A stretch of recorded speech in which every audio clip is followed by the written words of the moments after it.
الله وبركاته. الحمد لله. إنا لله وإنا إليه راجعون.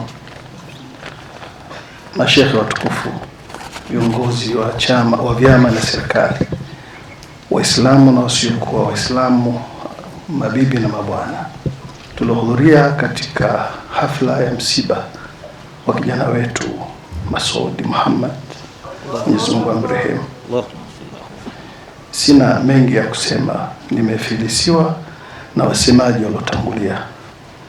Marehemu alikuwa mpenzi wa Mtume, marehemu akipenda Qur'ani, na wakiwa katika kozi yao utatu wao walinipigia simu kwamba tukimaliza kozi, Shekhe, tutakuja Tabora kwa ajili ya kufanya dua na kutaka tabaruku ya Nabii Muhammad sallallahu alaihi wasallam. Nilisubiri siku hiyo kwa hamu, na muona Masudi akiwa mayit. Allahumma rabbana ighfir lahu warhamhu wa'afihi wa akrim nuzulahu واغسله بالماء البارد وثلج ونقيه من الذنوب والخطايا كما ينقى الثوب الأبيض من الدنس يا أرحم الراحمين. السلام عليكم.